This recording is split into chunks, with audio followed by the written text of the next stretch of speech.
Hello students, how are you all. चलिए बेटा, नया टॉपिक शुरू करने से पहले आप लोगों को एक क्वेश्चन का आंसर करना पड़ेगा, उसके बाद ही हम लोग नया टॉपिक स्टार्ट करेंगे, राइट। जो हमने प्रीवियस क्लास में पढ़ा था उसी से रिलेटेड ये क्वेश्चन है। Question is that the upper surface of tongue has small projections called as papillae, some of which bears taste buds. आपको बताना है ये स्टेटमेंट ट्रू है कि फॉल्स है, राइट। बताइए ट्रू है कि फॉल्स है ये स्टेटमेंट। ये स्टेटमेंट बिल्कुल ट्रू है, राइट। मैंने क्या बोला, some of which bear taste buds, तो सम तो बिल्कुल सही है ना। नेक्स्ट स्टेटमेंट सुनिए, अगर मैं इसी को थोड़ा सा बदल दूं, क्वेश्चन है ये आप लोगों के लिए again, that the upper surface of tongue has small projections called as papillae, all of which bear taste buds. अब ये स्टेटमेंट बेटा बिल्कुल फॉल्स है, राइट। तो आप देखिए कैसे सम और ऑल से कैसे आंसर बदल गया, राइट। अब ये क्वेश्चन मैंने कहाँ से पूछा, ये स्टेटमेंट कहाँ से लिया है मैंने। ये स्टेटमेंट बेटा मैंने खुद नहीं बनाया, ये स्टेटमेंट, ये जो लाइन है ये एज इट इज एनसीईआरटी की लाइन है, बिल्कुल डिट्टो एनसीईआरटी की लाइन है, मैंने इसमें कुछ चेंज नहीं किया है। तो इसका मतलब ये है बेटा कि आप लोग को एनसीईआरटी की बिल्कुल थॉरो रीडिंग करनी है, ठीक है।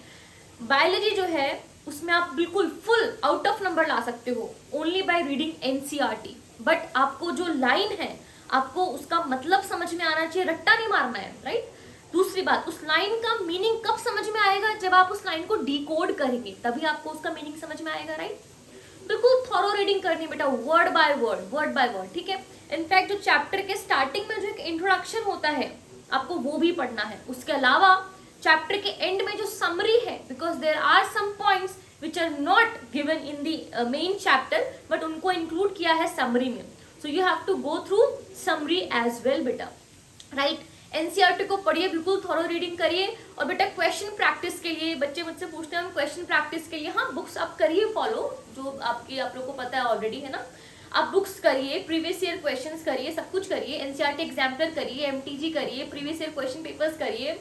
उसके अलावा बेटा देखो बेस्ट तरीका क्या है, खुद क्वेश्चन बनाओ और खुद आंसर करो, ठीक है। क्यों किसी पे डिपेंड होना है क्वेश्चन के लिए भी, ठीक है, अच्छी बात है, बुक्स कर रहे हो आप, ठीक है।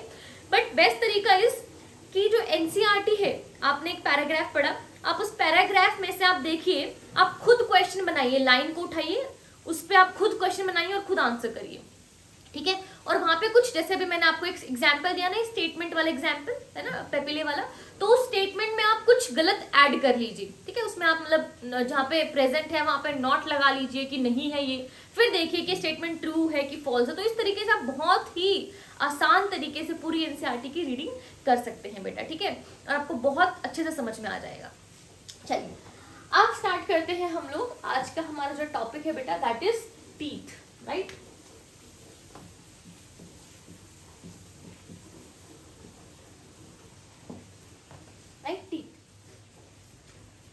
तो चलिए बेटा अब हम करते हैं टीथ, ठीक है।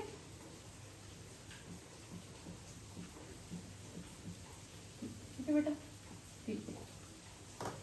बेटा टीथ प्लूरल होता है और टीथ का सिंगुलर क्या होता है, टूथ, ठीक है, बिल्कुल बेसिक है। चलिए अब ये, और हम किसके टीथ की बात कर रहे हैं, आई होप ये तो बताने की जरूरत नहीं है बेटा आप लोग को कि किसके टीथ की बात कर रहे हैं। ये हम बेटा ह्यूमन फिजियोलॉजी पढ़ रहे हैं, तो डेफिनेटली ये हम ह्यूमन टीथ के बारे में डिस्कस कर रहे हैं, राइट। तो बेटा एनसीईआरटी में कुछ 3 वर्ड्स दे रखे हैं, 3 टर्म्स दे रखे हैं जो कि टीथ से रिलेटेड है, डेंटिशन से रिलेटेड है या टीथ से रिलेटेड है, ठीक है। वो 3 टर्म कौन सी हैं, बहुत इंपॉर्टेंट है, एनसीईआरटी में लिखी हुई है तीनों की तीनों, वेरी इंपॉर्टेंट। उनका नाम पता होना चाहिए और उनका मतलब पता होना चाहिए। सबसे पहला हेट्रोडोंट, क्या, हेट्रोडोंट। दूसरा हम देखेंगे, हेट्रोडोंट के बाद हम देखेंगे thecodont, heterodont, thecodont, and third one is use किया हुआ है डाइफायोडोंट। तो बेटा दीज आर दी 3 टर्म्स जो कि ह्यूमन टीथ से एसोसिएटेड है या उनके लिए यूज की जाती है, हेट्रोडोंट, थीकोडोंट, डाइफायोडोंट, ठीक है। देखिए don't word dentition word teeth के लिए इस्तेमाल किया जाता है, दांतों के लिए। जैसे बेटा कार्डियो वर्ड हार्ट के लिए यूज करते हैं ना, same way renal word kidney के लिए, हेपेटिक वर्ड लिवर के लिए, डर्मा वर्ड स्किन के लिए, है ना। ऑप्थल वर्ड आईज के लिए, सेम वे बेटा don't word is used for या dentition word is used for teeth, है ना बेटा। दांतों के डॉक्टर को क्या बोलते हैं? डेंटिस्ट। चलिए तो बेटा अब हमें इन तीनों टर्म्स का मतलब पता होना चाहिए, ठीक है। हेट्रोडोंट, हेट्रो का मतलब क्या होता है? बोला ना डिकोड करना सीखिए, ठीक है। बायो बेटा बहुत आसान है, अगर आप वर्ड्स को स्प्लिट करें, ब्रेक करें, तो मोर और लेस आपको ना मतलब समझ में आ जाता है, और ज्यादा टाइम मतलब वही होता है जो हमें समझ में आ रहा है, ठीक है। तो हेट्रो का मतलब क्या होता है? डिफरेंट, ठीक है। और डोंट का मतलब क्या होता है? डेंटिशन, या फिर दांतों के लिए यूज हो रहा है ये, टीथ के लिए।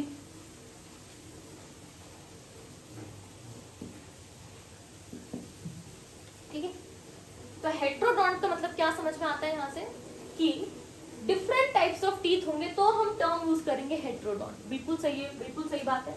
इन humans we have 4 different types of teeth, इसीलिए टर्म क्या यूज कर दी गई है? हेट्रोडोंट, डेंटिशन ह्यूमंस का, ठीक है। 4 डिफरेंट टाइप्स ऑफ टीथ, ठीक है। अब डिफरेंट 4 डिफरेंट टाइप्स कौन कौन से हैं? इंसीजर्स होते हैं बेटा, इंसीजर्स। केनाइन्स होते हैं तीखे से। प्रीमोलर्स होते हैं बेटा, ब्रॉड होते हैं। प्रीमोलर्स बड़े स्ट्रॉन्ग होते हैं, एंड मोलर्स भी same, broad and strong teeth होते हैं, ठीक है, मोलर्स। इंसीजर जो है बेटा, इनका काम क्या होता है? दीज आर कटिंग टीथ, इनका काम क्या होता है? कट करने का। दिस आर कटिंग टीथ भी बोलते हैं इनको, या निबलिंग टीथ, कुतरने का, ठीक है, राइट। उसके बाद केनाइन्स का क्या काम होता है? केनाइन्स होते हैं बेटा टियरिंग शेयरिंग के लिए, चीर फाड़ करने के लिए। किसके लिए? टियरिंग शेयरिंग टीथ होते हैं। ये बहुत वेल डेवलप्ड होते हैं इन केस ऑफ कार्निवोरस एनिमल्स, जो फ्लैश ईटिंग एनिमल्स होते हैं उनमें केनाइन्स वेल डेवलप्ड होते हैं बेटा, ठीक है। टियरिंग शेयरिंग टीथ होते हैं ये। और बेटा केनाइन्स जो है वो एब्सेंट होते हैं इन केस ऑफ रैबिट, हर्बीवोर होता है रैबिट बिकॉज, ठीक है। उसके बाद में बात करूं प्रीमोलर्स की, तो बेटा प्रीमोलर्स एंड मोलर्स दोनों को ही मिला के हम बोलते हैं चीक टीथ, चीक टीथ। दूसरा हम इनको बोलते हैं बेटा ग्राइंडिंग टीथ, ठीक है, बिकॉज ये पीसते हैं खाने को, ठीक है। ग्राइंडिंग टीथ पीछे की तरफ है ना, तो इनको बोलते हैं cheek teeth, okay. Canines tearing shearing teeth होते हैं, they are well developed in case of carnivorous animals, flesh eating, इन्हीं को जरूरत है बेटा चीर फाड़ने की, कार्निवोरस, ठीक है। एंड इंसीजर्स आर कटिंग या निबलिंग टीथ। इतनी बात समझ में आ गई? बिल्कुल बेसिक सी बात है। आपको बेटा इसी सीक्वेंस में याद रखनी है, पहले इंसीजर्स होते हैं, फिर उनके जस्ट इमीडिएट पीछे होते हैं केनाइन्स, और उसके पीछे होते हैं प्रीमोलर्स, और लास्ट में होते हैं मोलर्स, ठीक है। तो इसी सीक्वेंस में याद रखेंगे, इंसीजर्स, केनाइन्स, प्रीमोलर्स एंड मोलर्स। बेटा प्री बोर्ड्स पहले आते हैं बोर्ड्स से, सेम वे प्रीमोलर्स पहले आएंगे मोलर्स से। तरीका थोड़ा सा याद करने का, ठीक है, वैसे तो याद होता है। थीकोडोंट का मतलब देखिए क्या है। थीकोडोंट का मतलब होता है if a tooth is embedded in the socket of jaw bone। क्या बोला मैंने? अगर देखो बेटा अपर वाली जॉ बोन को, वी हैव 2 जॉज ना, एक अपर जॉ है एक लोअर जॉ है। अपर वाली जॉ बोन को बोलते हैं मैक्सिला, नीचे वाली को बोलते हैं मैंडिबल, ठीक है। अब इन जॉ बोन्स के अंदर प्रॉपर खांचे हैं, ओके, ऐसे गड्ढे हैं, सॉकेट हैं, और उस सॉकेट के अंदर हमारे दांत जो है वो फिट हो रखे हैं, प्रॉपरली एम्बेडेड हो रखे हैं। इसलिए अगर आप दांत को ऐसे हिलाओगे तो वो निकलेगा नहीं, वाई? बिकॉज वो बहुत अच्छे से एम्बेड हो रखा है इन जॉ बोन्स के अंदर, जो सॉकेट है उसके अंदर, ठीक है। तो थीकोडोंट का मतलब ये है, मतलब क्या हुआ कि अगर if teeth are embedded in socket of jaw bone, जैसे मान लो ये जॉ बोन है, ठीक है, ये मैंने बना दिया इसमें सॉकेट, ये गड्ढा, दिस इज सॉकेट, ठीक है, और इसके अंदर क्या है, दांत। ये मान लो मैंने बना दिया टूथ, दांत, ठीक है।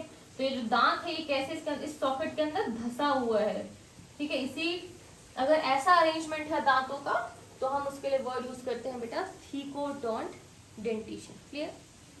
नाउ डायफोयोडोंट, डाई मतलब डाई बाई का मतलब क्या होता है, टू या ट्वाइस, है ना, बिल्कुल सही। और डोंट मतलब दांत। अगर बेटा two sets of teeth are present, कितने, दो सेट हैं दांतों के, ठीक है, लाइफ टाइम में there are two sets of teeth are present, तो उस कंडीशन के लिए हम वर्ड यूज करते हैं डायफोयोडोंट। ये बिल्कुल अभी समझ में आ जाएगा आपको आसानी से। अगर टू सेट है ना, दो प्रकार के दांत है, टू सेट हैं, ओके, एक पहला सेट है, दूसरा सेट। पहला जो सेट है हम उसको बोलते हैं मिल्क टीथ, ठीक है। और पहले के लिए वर्ड यूज क्या यूज कर सकते हैं, प्राइमरी टीथ। बेटा 1 इसके ऊपर ये dot, this stands for primary. 2 इसके ऊपर ये डिग्री टाइप से dot, this stands for secondary.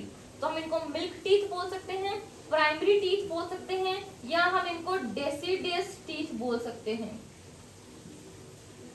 तुम लोगों ने ज्योग्राफी में पढ़ा होगा ना, डेसिडियस फॉरेस्ट होते थे और एवरग्रीन फॉरेस्ट होते थे, है ना। डेसिडियस फॉरेस्ट होते थे जिनकी पत्तियां शायद झड़ जाती थी, है ना, ज्योग्राफी नहीं आती मुझे इतनी, ठीक है। तो कुछ वैसे ही था ना कि पत्तियां झड़ जाती थी उनकी, एवरग्रीन हमेशा ही एवरग्रीन रहते थे, उनकी पत्तियां हमेशा इंटैक्ट रहती थी, है ना।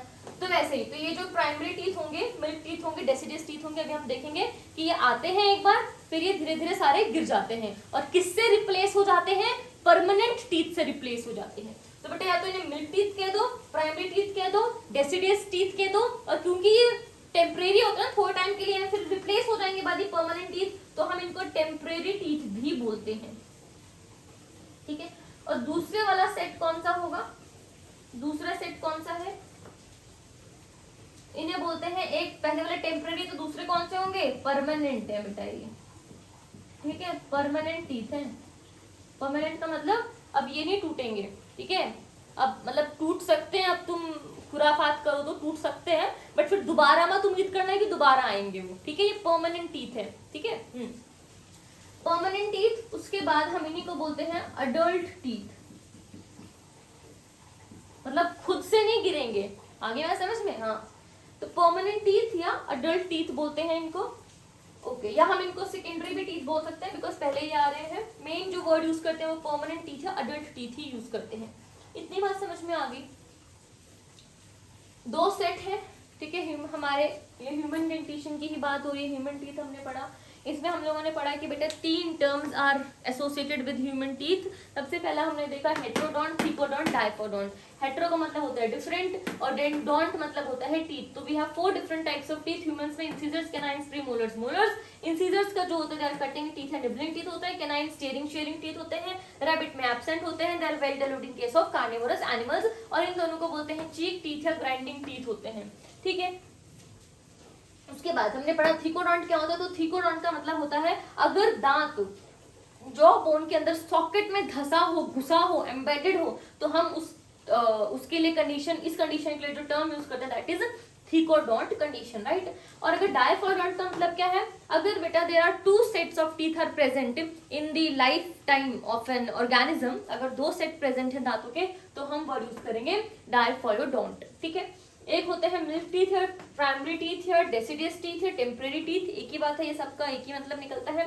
और दूसरा जो सेट होता है वो होते हैं परमानेंट टीथ या अडल्ट टीथ। ये जो मिल्क टीथ होते हैं ये आते हैं, उसके बाद ये कुछ टाइम बाद रिप्लेस हो जाते हैं, गिर जाते हैं, झड़ जाते हैं by the permanent teeth. Permanent teeth खुद गिरेंगे नहीं, तुम खुराफात करो तो गिर जाएंगे, बट दोबारा नहीं आएंगे, राइट।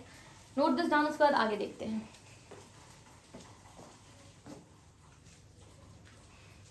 तो बेटा आ गया समझ में आप लोगों के तीनों टर्म, हेट्रोडोंट, थीकोडोंट एंड डायफोडोंट, ठीक है। डायफोडोंट सिंपल सा है, क्योंकि डायफोडोंट में मैंने देखा है कि बच्चों को ज्यादा कंफ्यूजन होता है। डायफोडोंट का सिंपल सा मतलब होता है if an organism is forming 2 sets of teeth in their life, ठीक है, तो उसको बोलते हैं हम लोग, उस कंडीशन के लिए हमने जो टर्म यूज किया दैट इज डायफोडोंट, ठीक है। 2 सेट आ रहे हैं, ठीक है, ओके। अब देखिए एनसीईआरटी की एक लाइन है that majority of mammals have diaphodont dentition, ठीक है, majority of mammals, अगर ये लाइन आता है तो इट इज ट्रू, लिखी एनसीईआरटी ने। अगर मैं इस मेजॉरिटी की जगह ऑल कर दूं कि ऑल मैमल्स हैव डायफॉलोडोंट डेंटिशन, तो ये स्टेटमेंट फॉल्स हो जाएगा। वहां पे मेजॉरिटी लिखा है, ऑल नहीं है। मेजॉरिटी का मतलब ज्यादातर और ऑल का मतलब सब, ठीक है। ऑल का मतलब सब, मेजॉरिटी का मतलब ज्यादातर। ज्यादातर जहां पर आ गया इसका मतलब ये हो गया डेफिनेटली वहां पे एक्सेप्शन होगा। तो बिल्कुल है एक्सेप्शन। कंगारू, कैंगारूज या कैंगरूज बोल दो भैया, एलिफेंट्स, ठीक है, दोनों ही मैमल्स हैं, बट स्टिल मैमल्स हैं। और मैमल्स में डायफॉलोडोंट कंडीशन होती है ना मेजॉरिटी ऑफ मैमल्स में, बट इनमें नहीं है। इनमें कौन सी कंडीशन है? इनमें है बेटा पॉलीफायोडोंट, और पॉली का मतलब होता है मैनी, और डोंट मतलब आपको पता है टीथ। इनके केस में क्या होता है? What is पॉलीफायोडोंट? पॉलीफायोडोंट का मतलब है अगर दांत जो है वो कॉन्टिन्यूअसली रिप्लेस होते रहे लाइफ टाइम में, तो इस कंडीशन के लिए वर्ड यूज करते हैं पॉलीफायोडोंट, ठीक है। मतलब कि एक बार आए, टूटे, फिर से आ गए, ठीक है, फिर से टूट गए, फिर से आ गए, इस तरीके से पॉलीफायोडोंट कंडीशन, कॉन्टिन्यूअसली रिप्लेस होते रहते हैं। तो ये है मैमल्स में, तो एक्सेप्शंस है, क्लियर। अब हम देखते हैं नेक्स्ट इंपॉर्टेंट, डेंटल फॉर्मूला। कोई फॉर्मूला होगा, ठीक है, डेंटल। अब देखिए मैथ्स में फॉर्मूलेज होते हैं, फिजिक्स में फॉर्मूले होते हैं। आप जो क्वेश्चन आता है आप उस फॉर्मूले को यूज करते हो और आपको एक आंसर मिल जाता है उस फॉर्मूले की हेल्प से, आप आंसर निकाल लेते हो। सेम वे यहाँ पर भी एक फॉर्मूला हम पढ़ेंगे, एक फॉर्मूला है, और उस फॉर्मूले से हम क्या निकालेंगे? उस फॉर्मूले से हमें पता चल जाएंगे टोटल नंबर ऑफ टीथ कितने हैं उस ऑर्गेनिज्म में जिसका वो डेंटल फॉर्मूला है, ठीक है। फॉर एग्जाम्पल, सबसे पहली बात तो डेफिनेशन मैं आपको बोल देती हूँ, फिर हम लिखेंगे डेफिनेशन क्या है डेंटल फॉर्मूला की। Dental formula, number of teeth, क्या बोल रही हूँ, number of teeth in each half of the upper and the lower jaw in order of incisors, canines, premolars, molars is represented by dental formula। क्या बोल दिया मैंने ये अंग्रेजी में? मैंने सिंपल सी बात बोली है कि डेंटल फॉर्मूला क्या रिप्रेजेंट करता है? ये रिप्रेजेंट करता है number of teeth in half of the upper jaw and same number of teeth in half of the lower jaw in order of, किस ऑर्डर में टीथ को रिप्रेजेंट करेगा? इंसीजर्स पहले लिखेंगे, फिर कैनाइन्स आएगा, फिर प्रीमोलर्स आएंगे, फिर मोलर्स आएंगे, ठीक है। तो दिस थिंग इज, इसको बोलते हैं डेंटल फॉर्मूला। और ये जो मैंने थोड़ी देर पहले जो डेफिनेशन बोली थी ये बिल्कुल एज इट इज एनसीईआरटी के लाइंस मैंने बोली थी, ठीक है, क्लियर। तो देखिए अब ये तो हो गया एनसीईआरटी की लाइन। अब सिंपल भाषा में कैसे लिख दूं? Number of teeth in half की फुल, हाफ, ये इंपॉर्टेंट है, हाफ अपर जॉ अपॉन में number of teeth in half lower jaw, ठीक है। यहाँ पे हाफ है और यहाँ पर भी हाफ है, अपर जॉ लोअर जॉ, ये पूरा अपर जॉ है, ये पूरा लोअर जॉ है, राइट। इस अपर जॉ के हाफ में कितने दांत हैं वो लिखते हैं ऊपर, और इस लोअर जॉ के हाफ में कितने दांत हैं वो लिखते हैं नीचे, ठीक है। बात समझ में आएगी? इतना अपर जॉ के हाफ में और लोअर जॉ के हाफ में, ठीक है, एक बात। दूसरी बात, मैंने कुछ देर पहले बोला था कि डेंटल फॉर्मूला की हेल्प से हम लोग टोटल नंबर ऑफ टीथ निकाल सकते हैं ऑर्गेनिज्म के अंदर। तो क्या कर देंगे अगर टोटल नंबर ऑफ टीथ निकालने हैं? तो अगर मुझे मानो डेंटल फॉर्मूला पता है किसी ऑर्गेनिज्म का, तो क्या मैं उसका टोटल नंबर ऑफ टीथ निकाल सकती हूँ? बिल्कुल निकाल सकती हूँ, इंटू 2 कर दो, क्योंकि सेम इधर भी होंगे और इधर भी होंगे, ठीक है। अब देखिए, अब हम बात करते हैं डेंटल फॉर्मूला ऑफ ह्यूमंस की बात कर रहे हैं, तो अडल्ट की बात कर लेते हैं सबसे पहले। देखो, तो ह्यूमन में क्या डेंटल फॉर्मूला होता है उसका? 2 1 2 3 अपॉन में 2 1 2 3। और ये किस ऑर्डर में है? इंसीजर्स, कैनाइन्स, बताया था ना ये ऑर्डर फॉलो करना है, प्री मोलर्स एंड मोलर्स। ये बेटा ये जो लाइन खींचे ना, डिवाइड नहीं करना है कि डिवाइड करके लो जी भाई एक आ गया, एक दांत नहीं है। डिविजन के जो लाइन है this is representing the partition, ऊपर अपर जाओ नीचे लोअर जाओ, ठीक है। अब देखिए काउंट करिए, ये मैंने लिखा है dental formula of adult, adult human का, ठीक है। 2 3 4 5, 5 और 3 8, सेम ही होगा इधर भी, 2 3 4 5, 5 और 3 8। तो ऊपर वाले आधे जबड़े के दांत आ गए 8, नीचे वाले आधे जबड़े के दांत आ गए भाई 8, ठीक है। इंटू 2 कर दो जरा, नीचे भी 2 करोगे इंटू 2 ऑब्वियसली, क्यों? क्योंकि नीचे भी तो हाफ का ही है, इधर भी 2 करो इंटू, इज इक्वल टू 8 2 16, 8 2 16। अब क्या करना है? टोटल नंबर बताया था तो पार्टीशन शो करे, तो 16 प्लस 16 ऐड कर दो, टोटल कितना आ जाएगा? 32 दांत होते हैं अडल्ट के, 32 टीथ। ये तो अडल्ट की बात हो गई।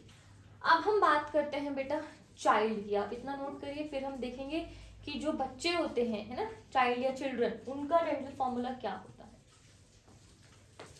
तो चलिए बेटा, आपको अडल्ट टीथ का, अडल्ट ह्यूमन का डेंटल फॉर्मूला पता चल गया है।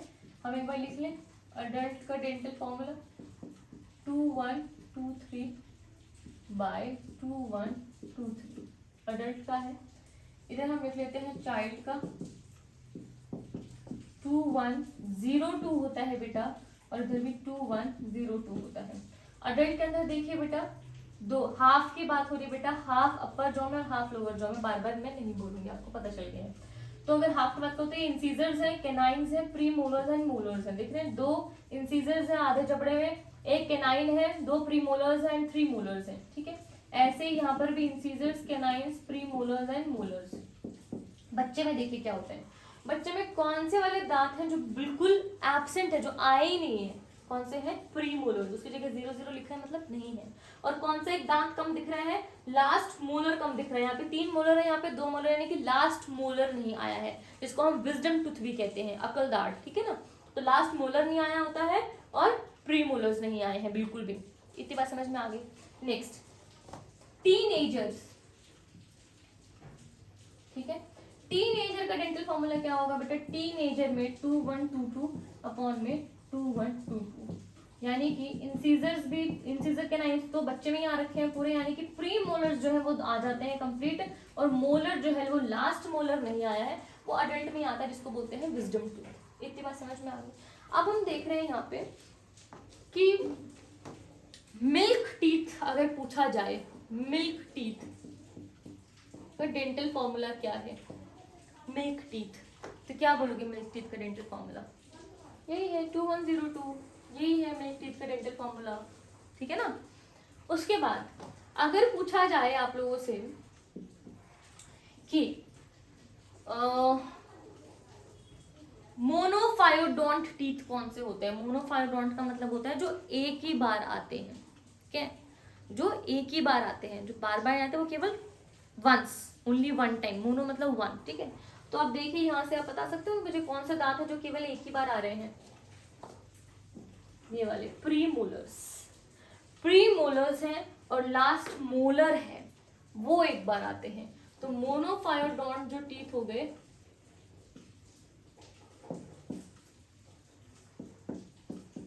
मोनोफायोडोंट टीथ कितने कौन कौन से हो गए? Pre molars and last molar. बच्चे में नहीं है ना, वो सीधा बड़े में आए हैं ना, ठीक है, ओके। अरे सिंपल सी बात है बेटा, देखो बच्चा है, ठीक है, उसमें दांत आने कब शुरू होते हैं? जब वो 6 महीने का होता है, ठीक है, उस टाइम पे दांत आना स्टार्ट होते हैं। जब द चाइल्ड और the baby is 6 months old, उस टाइम पे जो टीथ हैं वो इरप्ट होना शुरू होते हैं, ठीक है। और by the end of 24 months, है ना, या फिर ये कह लो 2 साल तक के एंड में उसके दांत आ जाने चाहिए, आ जाते हैं, ठीक है। उसके बाद बेटा 6 साल की उम्र में, ठीक है, ये जो दांत आए हैं ना 6 महीने की शुरुआत में और by the end of 24 months, ये जो पूरे इस दौरान, इस बीच में, इस दौरान जो भी दांत आए हैं उनको हम बोल रहे हैं मिल्क टीथ या टेम्पररी टीथ, क्योंकि ये वाले दांत अभी परमानेंट नहीं है, ये अभी गिरेंगे और इनकी जगह नए दांत आएंगे, ठीक है, वो होंगे परमानेंट टीथ। आगे बात समझ में?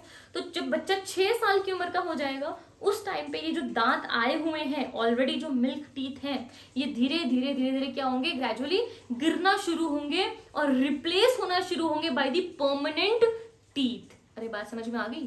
ठीक है, तो जो परमानेंट टीथ होंगे वो रिप्लेस कर देंगे इन मिल्क टीथ को। तो और परमानेंट टीथ का नंबर कितना है, कितने आएंगे टोटल दांत, फिर परमानेंट टीथ कितने आएंगे टोटल, 32, ठीक है। और 18 से 25 साल की उम्र में ये परमानेंट टीथ आ जाते हैं पूरे, ठीक है, राइट। उसके बाद कंप्लीट हो जाते हैं उस एज तक।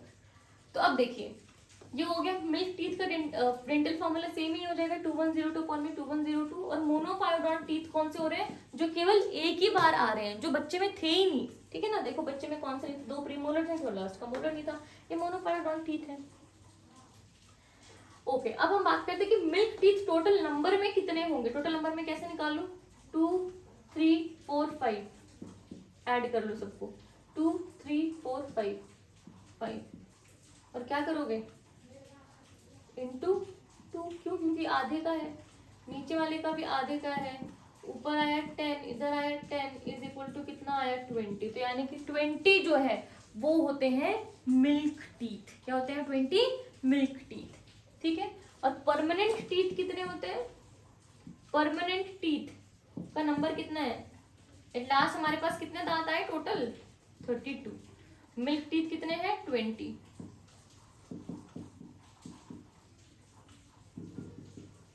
ठीक है, उसके बाद डायफायोडोंट, डायफायोडोंट टीथ कितने हैं और मोनोफायोडोंट टीथ कितने, आप बताओ मुझे।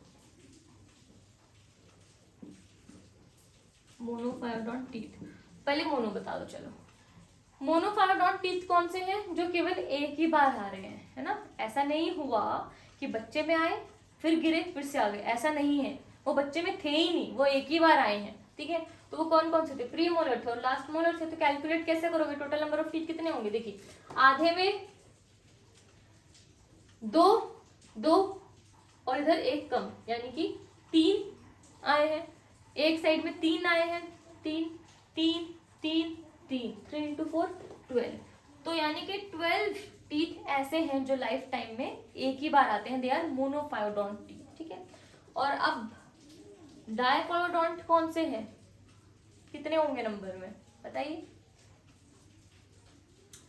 फिर सीधे यहाँ से बता दो बेटा। 32 टोटल टीथ है, उसमें से मोनोफायोडोंट 12 है, तो बच गए कितने, डायफायोडोंट कितने बच गए, या फिर यहाँ पे लिखा तो है 20। मिल्क टीथ ही तो है जो गिरेंगे, जो गिरेंगे और दोबारा आ जाएंगे, तो गिरेंगे और दोबारा आ जाएंगे, इसका मतलब क्या हो गया, वो डायफायोडोंट है, एक बार आए थे फिर गिर गए फिर दोबारा आ गए, तो डायफायोडोंट 20 है। डायफायोडोंट टीथ कह लो मिल्क टीथ कह लो, एक ही बात है, ठीक है ना।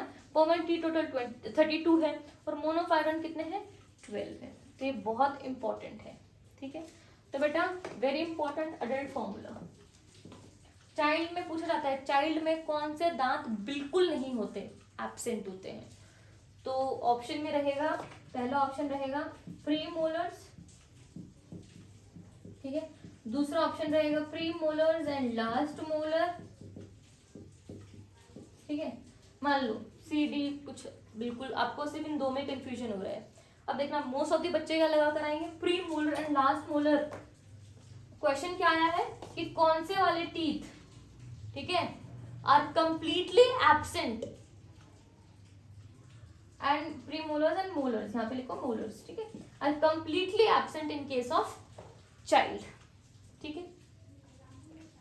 तो कंप्लीटली नहीं पढ़ा उन लोगों ने, आई डोंट नो क्या ही तुम लोगों ने इंटरप्रेट करते हो। और मोस्ट ऑफ द स्टूडेंट्स क्या मार्क करके आएंगे, प्री मोलर्स एंड मोलर्स, ठीक है, कंप्लीटली एब्सेंट में।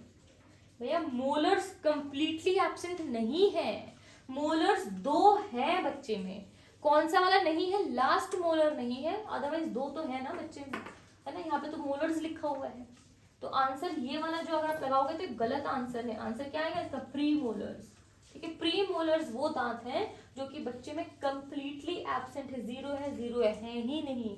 मोलर्स 2 हैं तो सही, 2 तो हैं एटलीस्ट, ठीक है, लास्ट मोलर नहीं है, ओके, बट 2 मोलर तो हैं आधे जॉ की बात करी बगैर, ठीक है। सो वेरी इंपॉर्टेंट, आप लोग को बहुत इजी है बेटा, ये बहुत इजी है, ठीक है, वेरी इजी टॉपिक। बस यहाँ पे क्या ध्यान देना है आपको, जो क्वेश्चन है उसको आपको ध्यान से पढ़ना है कि उसमें हाफ जॉ में पूछा है कि उसमें फुल जॉ में पूछा है, समझ में आ गया। जैसे कि अगर मैं बात करूँ, पूछा जाए कि चाइल्ड नंबर ऑफ इंसीजर्स, क्या बोल रही हूँ, in child number of incisors in half of the upper jaw, बताइए कितने होंगे, 2 होंगे, ठीक है। अगर मैं सेम क्वेश्चन पूछ रही हूँ, थोड़ा सा बदल के देखिए, number of in child, again in child number of incisors in upper jaw, number of incisors in upper jaw, कितने होंगे इंसीजर्स अपर वाले जॉ में, 2 और 2, इधर भी 2 और इधर भी 2, 4 होंगे, समझ में आ गया।